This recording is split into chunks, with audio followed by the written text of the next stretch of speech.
Hey everybody, this is Jason Alba, and we're just coming to the end of April 2020 and the 30 days of soft skills and professional development. So today's kind of weird. Actually, let me just wrap up that thought. So today's the 29th.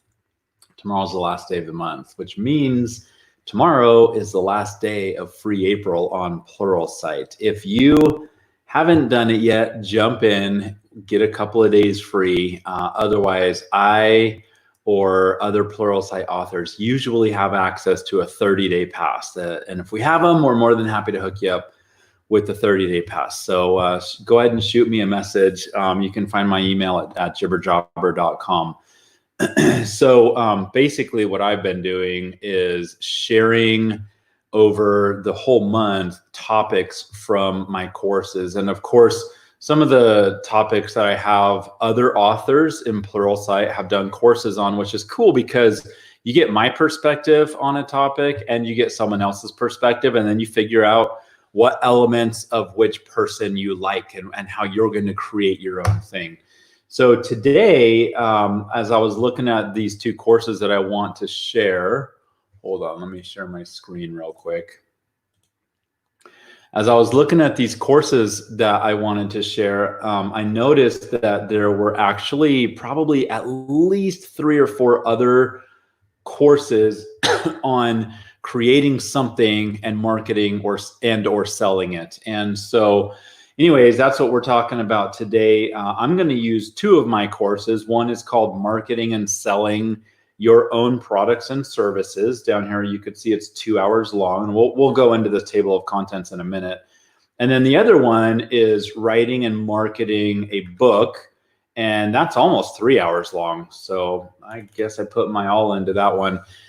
These were both in 2013, I think. That was the end of 2013, and that was that was updated in 2019. So I don't remember when I actually did that one.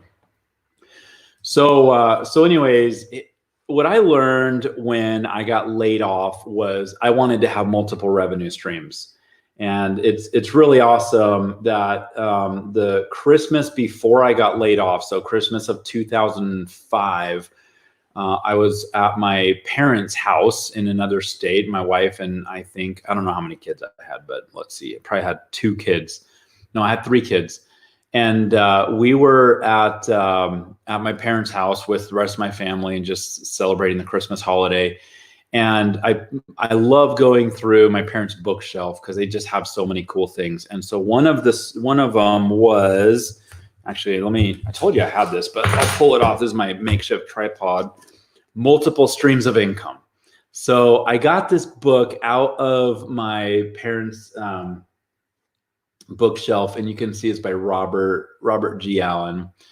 And so anyways, I got this book out of my parents' bookshelf, and this was the book that I read on that trip. And I only made it about halfway. And on stage, when I talk about this book, because it was so pivotal in my thinking, I say, you know what? Read the title. The title is amazing. And I know it's really simple, multiple streams of income, and you get the concept, but man, repeat that over and over until you really get the concept. I walked away after reading about half of it, and that was good. Like I didn't need to read any more because I was so inspired, right? It like did the job. And 2.5, 3 weeks later, I got laid off, and I went from 1 stream of income to 0 streams of income. And a few weeks later, I sat down and brainstormed ideas, and I came up with 3 ideas for very different businesses. Decided to go with Jibber, which is a CRM for job seekers. And the other 2, I remember what one of the other ones is. And just a week or 2 ago, my wife and I were talking about it in the kitchen. She brought it up. It was actually pretty cool. And I honestly don't remember what the other one was. I'm sure it was cool-ish, but Jibber was the one that I thought, okay, this one has the most potential. So fast forward, probably a few months later, it was probably within that year that I started Jibber. I found myself in a room where I had to be. It wasn't jail, but I couldn't leave, and there was no internet. So I had my laptop. And I was like, okay, what can I do? What homework can I do? So I'm going to list what my income streams are. And I probably was about 6 to 8 months into Jibber Jobber. And so I thought, okay, so Jibber Jobber for users, that's one income stream. And then I want like coaches and resume writers and career coaches or recruiters to become affiliates. So that's another stream. I think I had a book by then, or at least I started doing online ebooks or something like that. So that was another stream. And I knew I had 3, maybe 4 revenue streams. What I didn't realize was that in that course of time that I had to sit in that room, it was probably about 4 hours, I listed 10 revenue streams that I had conceptualized, and they were at some degree of being able to perform, right? So the interesting thing is that Jibber Jobber literally had, let's see, I launched in May 15th of 2006. And I think it was September, we got our first monthly upgrade, which was $10 a month. And it was pretty amazing to get anybody to open their wallet and buy this. But at the same time, I had been working on Jibber Jobber since February. So I went from February all the way to September with no revenue, partially because I chose to have a product business and not a services or a consulting business or something like that. But anyways, when I first started the company, I had no money really. I mean, I had a little bit of money, but I was putting that into development and QA and stuff like that. But I didn't have any marketing budget, and I honestly wouldn't have known how to spend any marketing money. I wasn't sure if any marketing spend would have been well spent, and every single penny that I've ever paid in advertising has been a waste of money, an absolute waste of money. PR, any of that has been a waste of money. It just hasn't worked for me, and so I'm not saying that those are a waste of time. Maybe what my problem was that when people did come to Jibber Jobber because of a PR or an advertising spend, they didn't understand what it was. And they're like, I don't get it, I'm out of here. And so I lost them, right? Or they came in and signed up for Jibber Jobber, and then they're scratching their head saying, okay, I don't know what to do next. This is very confusing, it's very complex. And then they're out of here. And so that was really the beginning of my entrepreneurial journey.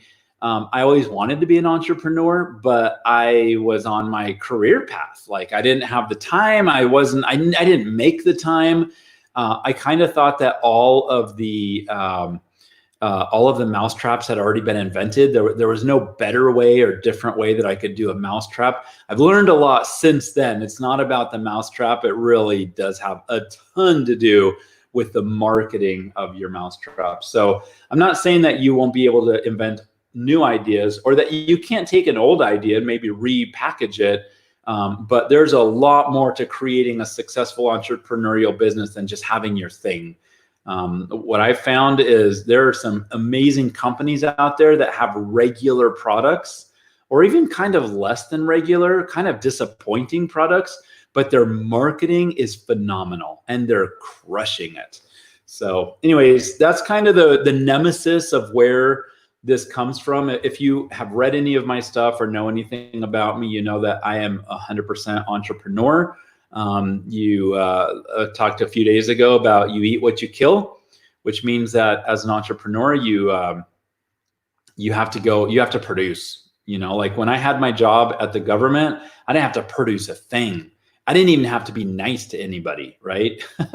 Not to stereotype, this is just me. Like I remember answering the phone and my wife was like, why do you answer it that way? You sound grumpy. And I was like, because I work at the whatever agency and I don't have to sound nice. We're not in the customer service business. So anyways, I am now. I'm an entrepreneur and I'm in the customer service business.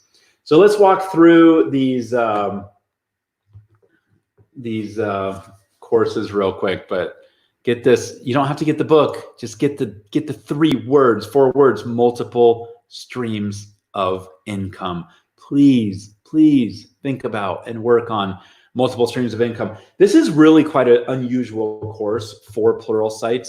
They really, they don't really love the job search courses because their main customers are big companies. And the last thing that a big company wants to do is say, hey, by the way, go watch this job search course, right? Because the message is you're not secure here. And that's not really, no, everybody knows that's not real. Like, we don't get that message, but they also know that that's not the message they want to push out. So anyways, the interesting thing about this course on Pluralsight is this was really for what I call the B2C market. This is for the people who come in and they're like, I have this idea, like I code during the day, or I'm a whatever during the day, but I have this product idea, or I really want to write a book and I'm not sure why I want to write a book, but I have this book in me. So that's really what and who this course is for and about, and it is different. So again, 2 hours on marketing and selling your own products and services. First module, introduction to marketing concepts. I should say one thing that I've learned over the years is there's two major problems with people jumping into the entrepreneurial world. One is they don't know how to price.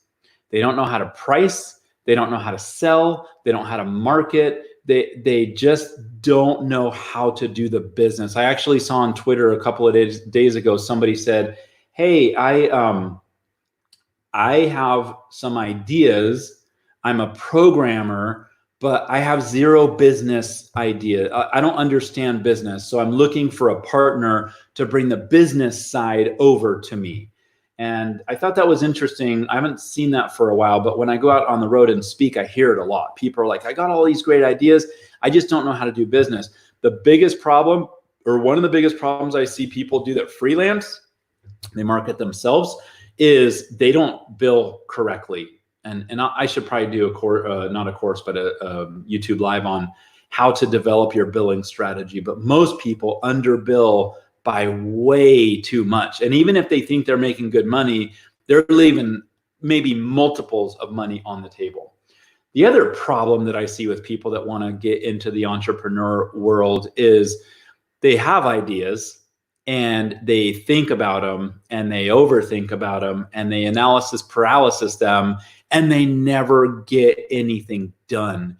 And sometimes you just have to start. And you have to roll something out and you have to put it out in the market and you have to feel people out about your pricing and your product and all that stuff. Just get it out. I worked at a company a couple years ago and they did not get it out. They spent tons of time thinking and designing and trying and testing and eensy-weensy rollouts to see what the reactions would be. And they could do that. They could afford to do that because they had other products and tons of customers that financed essentially the R&D department. But when you're an entrepreneur, you don't have a team usually. Usually it's just you. And you don't have 5 years to roll something out. You need to figure out how to get that thing out. Okay, so those are the two biggest problems that I see. And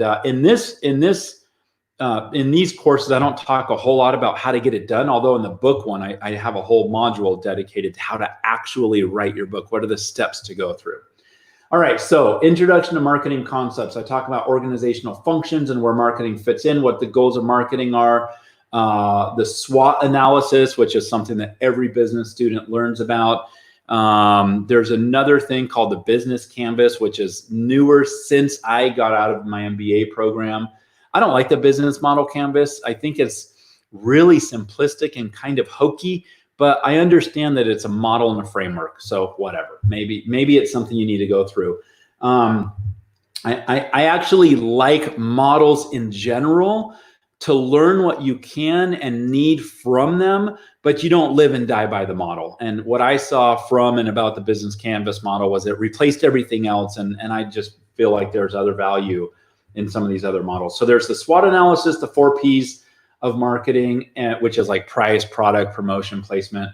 And sometimes there's 5 Ps. And then there's Porter's 5 Forces, which is another model that you'll learn about in the business college. So I talk about those models and really help you understand how these models can help you develop a marketing strategy and a marketing plan and understand, or at least think about and think through things that you need to think about as you go out with your product. For example, one of the things that you should do when you come up with a new product idea, before you spend $100,000 to get a prototype or whatever, or a couple of years doing a prototype, you should do your research, right? You should go find out what the competition offers, find out what the market needs or is asking for. All of those concepts of doing that market research are built into these models. Okay, I talk about inbound marketing and outbound marketing. So the idea behind outbound would be push marketing, where you're going out and saying, hey, here I am, come over here and buy my stuff. And inbound marketing is basically creating that really strong brand so that people are asking for you, right? And of course, big companies with tons of money have have an easier way of doing that than we do as small businesses. But I want you to think about inbound and outbound marketing. Inbound is more fun, and over the long run, I think it's a lot cheaper and easier to do when people come asking for your stuff, as opposed to you continually going out and educating people. Okay, I talk about the idea of pre-marketing, and this is one of my favorite concepts. So when I was writing my very first book, which was LinkedIn, I'm on LinkedIn Now What? I was on a few Yahoo groups, which was like a social environment back in the olden days, almost the 1900s. So I was on a few Yahoo groups and then some places on LinkedIn. And I would say things like, hey, I'm writing this book on LinkedIn. Here's the topic that I'm working on right now. Does anybody have any stories? And so as I would do these questions out to thousands and thousands of people in little different pockets around the internet, I was doing what I called pre-marketing. I was creating an awareness, I was creating interest, and I was creating a trust factor, right? Because the people who were contributing to my book were able to say, hey, I'm interested in this, and I might be quoted in the book. And then when it was time to push the book out and it was actually ready to sell, I had a whole list of people that were ready to buy the book and promote it in their own social environment. So pre-marketing is the idea that we share what we're doing. I know, man, some people want to be so secretive and never tell anybody because someone's going to steal the idea, or you want to have the proper rollout at the proper time. And I know there's a time and a place for that. And I know there's a time where you need to be confidential and be careful about what you disclose. But there gets a point, actually, I should say, because I've done this over the last 14 or so years, there's also a concern that, I have this really great idea, but I don't want to push it, because if I push it and then I pivot and I don't do the idea, then I look like a flake, right? And so there gets a point, though, where you're dedicated and you can see when your product is going to be launched out. Maybe it's 2 months away or 4 months away, and that's when you start working on your pre-marketing strategy. I would suggest that you figure out a pre-marketing strategy and work on that before you launch your product. Because if it takes 2 or 3 months for things to roll out and traction and stuff like that, if you put that 2 or 3 months before you launch your product in pre-marketing, then you can hit the ground running instead of sitting there for 2 months saying, okay, I launched this, but how come nobody's buying my stuff? That's weird. All right, what marketing concepts do you like? And then share them in the discussions. Introduction to sales concepts. Sales within the organization, so selling people on ideas to get approvals. What is the goal of sales? Understanding money, the sales pipeline, the sales cycle, selling online, selling features versus selling benefits. This is bonehead sales. This is sales 551. It's not even 101. It's before that. You need to figure out what you're selling and how you communicate that message. Is your offering a vitamin or a pill? This is one of my favorite concepts when it comes to product placement, product branding, how you position your product in the market, how you communicate the value of, and all that stuff is awesome and wonderful and necessary. But if you don't understand whether your offering is a vitamin or a pill, you're in for a long haul. I was selling with Jibber Jobber. I have been selling a vitamin, and it's great. Vitamins are great, right? We need vitamins, But when you have a headache, you don't go to the store asking for a vitamin. You ask for a pill to take the headache away right now. All right, listen for needs and concerns, which goes into my Becoming a Better Listener course. Following up, which goes into every single course I've done. Managing distractions in the sales environment, asking for the sale, like having the right words to actually ask for the sale instead of kind of hawing around and beating around the bush. Asking for referrals, selling to the right person. This was a big lesson that I learned from one of my developers in an earlier role, where we were talking to some prospects in multiple organizations, and this developer had been with me on some sales calls, and he said, Jason, we're talking to the wrong person. We're pitching our whole story to the wrong person. And it wasn't that we shouldn't have had a conversation with that person, but the goal of that conversation with that person, that was more of an influencer or a gatekeeper, right? We were pitching the whole thing to the gatekeeper. We really should have figured out how to get past the gatekeeper with an endorsement and then pitch the whole thing to the decision maker. Brilliant concept that I got from my developer. Sales UI, making it easy to buy. Consultative sales. I love consultative sales. When prospects don't understand your value, this was a big lesson that I learned with Jibber Jobber because it was really hard for me to communicate my value. 2 sales book recommendations, and then, hey, let's have a discussion about this. All right, marketing tactics. So up above, I talk about marketing concepts.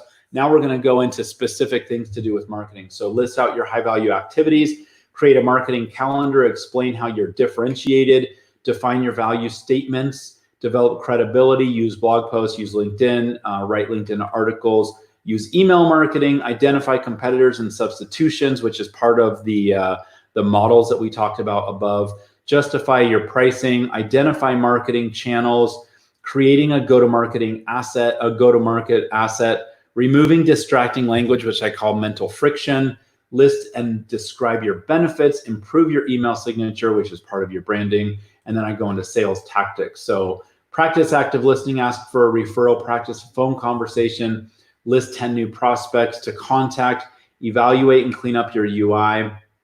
And when I say UI, I mean your sales UI, the sales experience. Define each step in your sales cycle, list who's in your sales cycle, list prospects, needs, wants, requests, follow up, ask a prospect for a sale, listen to a prospect.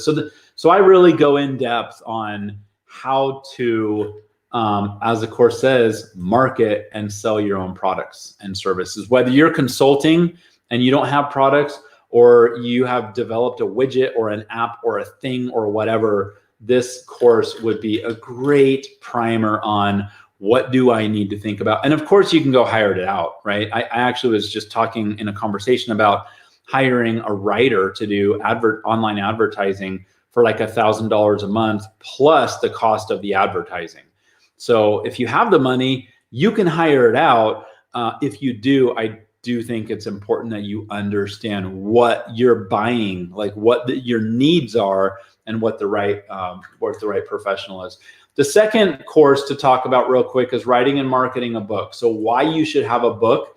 And I go into my story, Jason Alba's book story, 7 minutes. And the book was the most pivotal thing that I've ever done for my entrepreneurial journey.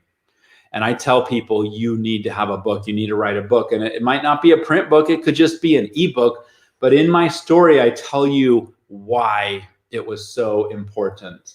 How much money do you make by source? So, the idea is, does anybody actually, and I write down here, I say, can you really make money selling books?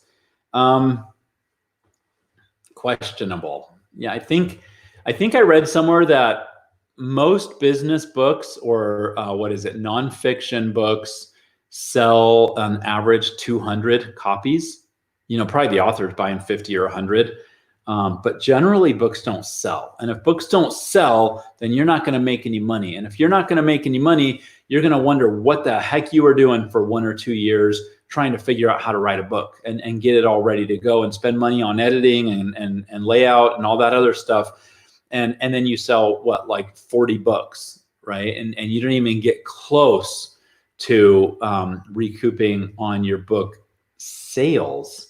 But maybe back here by source, maybe your book sales is not where you're making money at all. Maybe you're making money from other ways.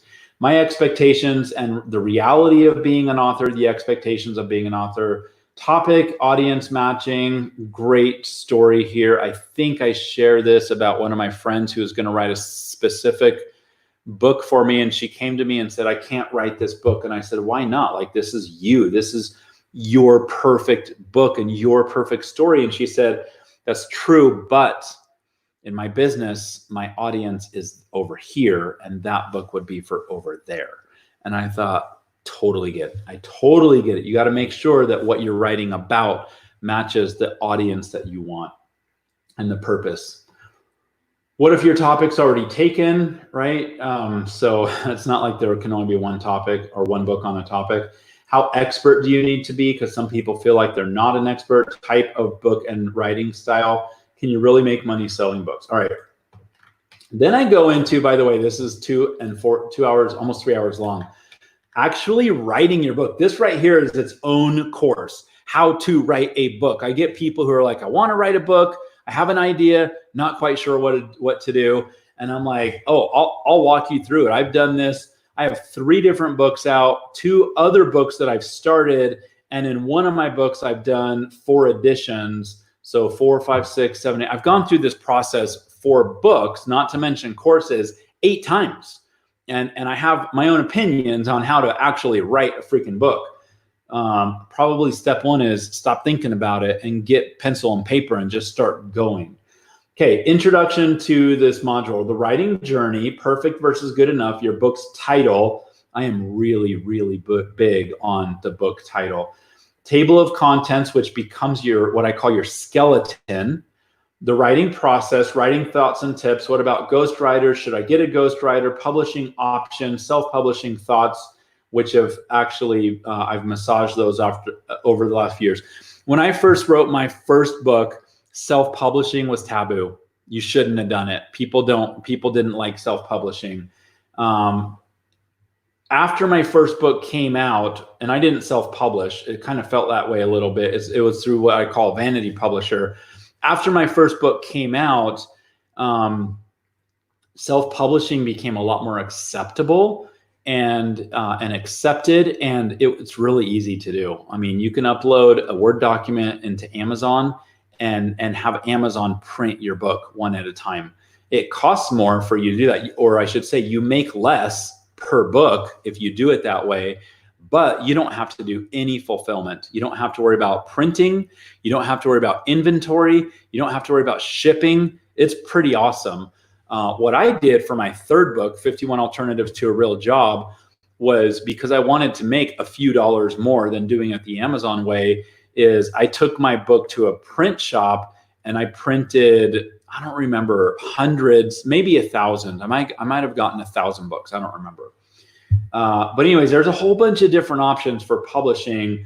But just the same way that self-printing has become okay. And let me put that into perspective. When my first book came out, I did a lot of press interviews because LinkedIn was a really hot topic. And I was really the only person at the time who had written a book on LinkedIn. And so I did a lot of interviews, and the press would say, who's your publisher? Like, depending on who your publisher is, we'll give this credibility. So was this Penguin or McGraw or whatever? Like, was this one of the real publishers, or was this like a little fake publisher, or did you self-publish, which is horrible? Nowadays, nobody asks. And actually, towards the end of all my interviews, people weren't asking anymore. People didn't even care who the publisher was. So anyways, the same way that transition happened from it's okay to go from regular publishing to self-publishing, I've seen this massive transition to it's okay to go to ebooks. And it is. It really is okay to have ebooks. All right, then I talk about my favorite authoring tools. Marketing your book, introduction to marketing and sales, using a CRM, understanding your platform, which is your message and your audience, depending on who you talk to.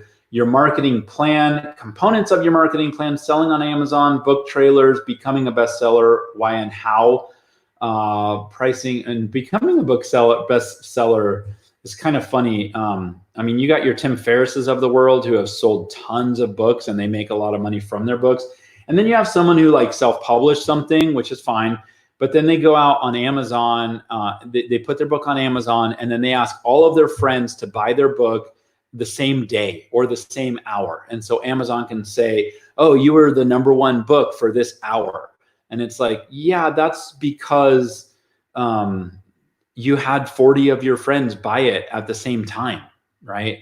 But hey, now we get to say we're a bestseller, right? So the whole bestseller thing is kind of hokey. And usually when I see somebody that has bestseller on their cover, I'm like, yeah, right. Unless I've heard of it or heard of you, I just really don't believe it. All right.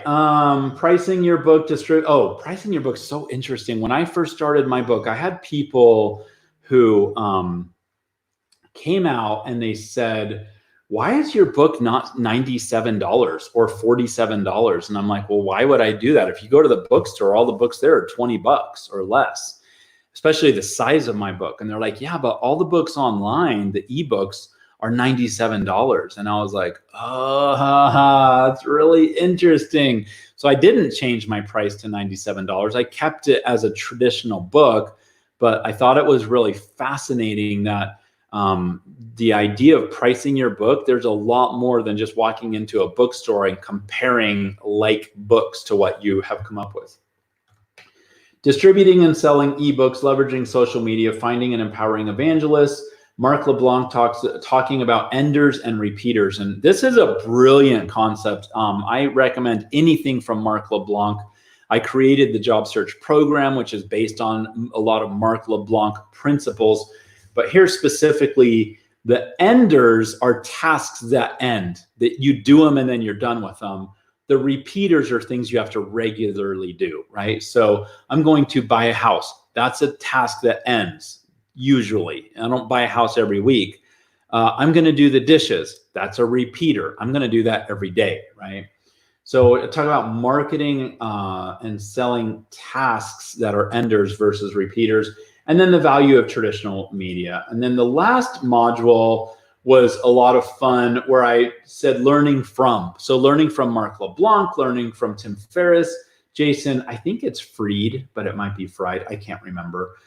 He's 37 Signals founder and CEO. Seth Godin, Jesse, David Meerman Scott, Nathan Burr. So a lot of these are like big names in the writing and book space. Robert Kiyosaki, of course. So anyways, good stuff, man. I have, when I was looking through this morning, I didn't realize that the writing and marketing a book was almost 3 hours long. Highly relevant still. For as old as it is, it's 7 years old now. Some of the sales and the social techniques have changed over time, but this is a really solid course if you want to use a book as a marketing or a sales or a branding tool. Or a revenue stream. I mean, I'm not going to put that past you. If you can create revenue from your book sales, awesome. Good on you. Great job.